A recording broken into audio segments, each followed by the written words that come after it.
They've actually done Like to studies talk on to him. turmeric. If you take it as a supplement or you take it and add it to your food, it doesn't add the flavor of curry, it adds a color. But they've shown that it will reduce inflammation in your joints more than if you took one of those, if you took like an Aleve or an Advil. So it's a powerful, powerful substance. Fiber. Everybody getting their fiber? All right, what's the difference between soluble and non-soluble fibers? Soluble dissolves in water. Right? And non-soluble? And non-soluble doesn't. It doesn't dissolve in water. So soluble fiber means it's going to soak up the water and it's going to go through your system, right? And it's going to act like a bulking agent. So it's going to help you, you know, make poopy. Hey, look at me when you're making poopy.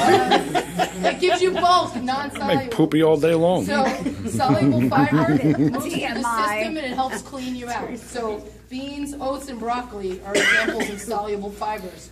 All right, they dissolve in water. Non-soluble ones that bulk up is going to be seeds, cauliflower, avocado. Okay, so got to get that in. So 2 types, don't forget. So omegas 3, 6s, and 9s. Those are your fatty acids that are found in plant oils and fish oils. So you can get them from walnut, you can get them from flaxseed, borage, you can get them from all kinds of fish, krill, salmon. It's known to reduce the bad levels of blood fats, your cholesterol levels. So it helps supplement, wipe out the bad, help raise the good. It also helps with inflammation in the joints, and it helps in the digestive tract as well. And it can also be shown to help with blood pressure. So the less the better. B vitamins. There are 8 essential B vitamins, and each one of them has a different property in the body. We're not going to get into it to be too much, but you can get B vitamins from leafy greens, you can get them from beans, you can get them from almonds, bananas, shellfish, sweet potatoes, mushrooms. You can get them from a lot of different sources. Brown rice will have its own version of a B vitamin too. So, you know, try and get the whole spectrum in. If you want to supplement with, you know, a B complex, that's a good way to get It's that also good for moods, especially PMS and menopause. I don't get PMS, right? Well, I think women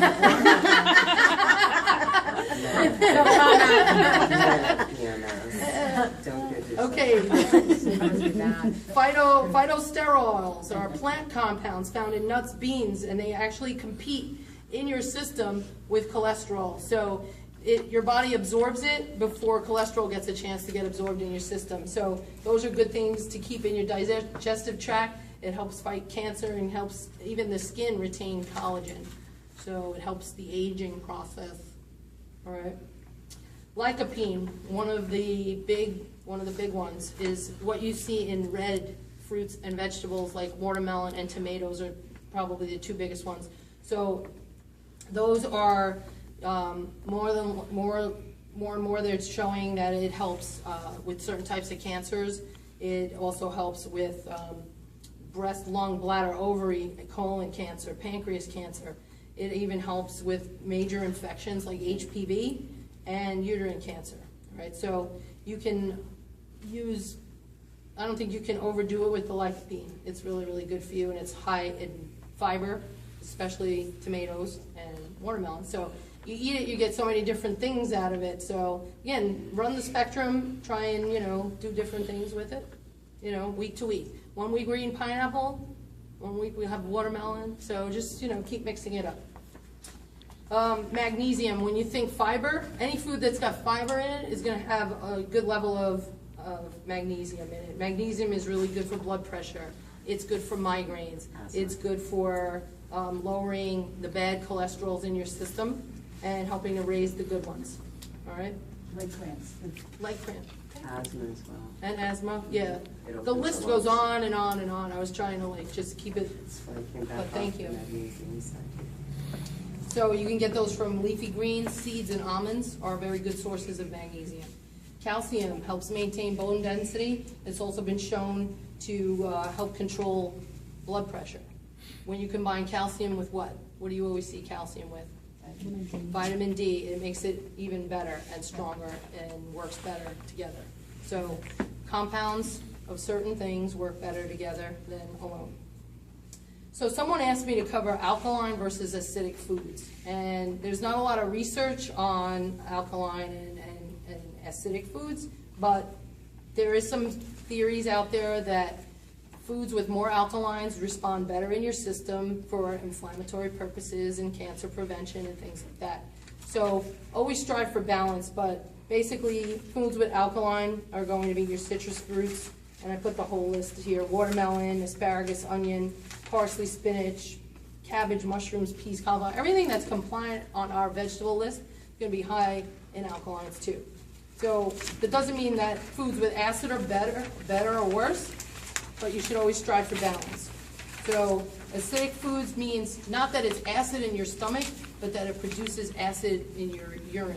And the studies are saying that, you know, more acid that's produced in your urine, more likely that you would have free radicals and cancer and things like that. So, you know, it's better to try and find a balance. There's an 80-20 rule of having 80% alkaline, 20% acidic foods, but you guys do your research. I put, you know, again, it's not something that they have a lot of fact on, but there's some theories out there, so always do your homework.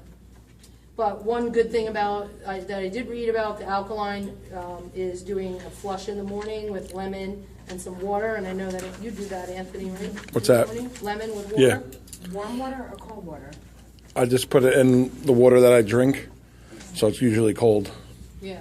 And they say that lime, it does the same thing, but it also it raises your metabolism of lime. I have a little lime in my water, I drink it every day. Good. Lemon in my water Yeah. before I walk. So it's shown to help your body flush it out. It also breaks down the muscles when you're in the beginning, when you first start, you get sore. It also helps break down the muscles, helps them heal quicker, and the soreness doesn't last as long. So thank you.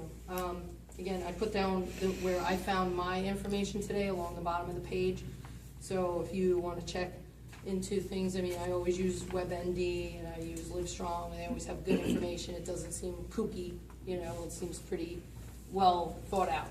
So, you know, but you guys, you be the judge of, you know, what you think. And how do foods affect our bodies? So there's a couple of things. If you're going to be eating proteins, these pictures are a little small. Well, proteins are going to digest in your system as amino acids and turn into muscle. All right? If you eat too many carbs, it's going to digest into sugars, and then that turns into fat. All right? If we eat a lot of greens, vegetables, and fruits, when we break them down and digest them, that turns energy and fiber into overall wellness. So you get, again, we talked about the antioxidants and all those properties. If we eat healthy proteins, fish oils, all kinds of nuts, seeds, we're going to digest that into, you know, enzymes, break it down. Vital molecules are going to turn into good cholesterol. So there's a lot of good things about eating better, lowering your cholesterol, less heart disease. We have a problem in this country with that. Too much fast food creates a lot of fatty acids in our system, and then that just turns into fat. So I also put down some things about some good food combinations, like tomato and avocado. Everybody loves that as a salad, but the combination is more powerful, and you can read this list on your own as to why it does work so well. Tomatoes and broccoli, grapes and blueberries, those combinations. Vitamin C with plant-based iron makes it even more impactful, and adding black pepper and turmeric also enhances its bioavailability. When you read up on bioavailability, what that simply means is how readily available is it in your system, or how long does it take to break down. That's what that means. And then I put some more superfood duos on the back. Vitamin C and iron, you can combine peppers and artichokes and get two benefits. Green tea with lemon, avocado and tomato, dark chocolate and apples. Yes, dark Yummy. chocolate is an antioxidant, and it can be good for you. It's the milk chocolate high in sugar you have to watch out for. So you can get the dark chocolate, the cocoa with 75% or more, and then you get the benefit. So, and then I put a list with some superfoods, you know, and basically what's the immunity boosting power of those. So top of the list is kale with 100. So the more kale you eat, the more you're boosting your immunity system, and the list goes down from there. Watercress, Brussels sprouts, spinach. I don't know what rocket is.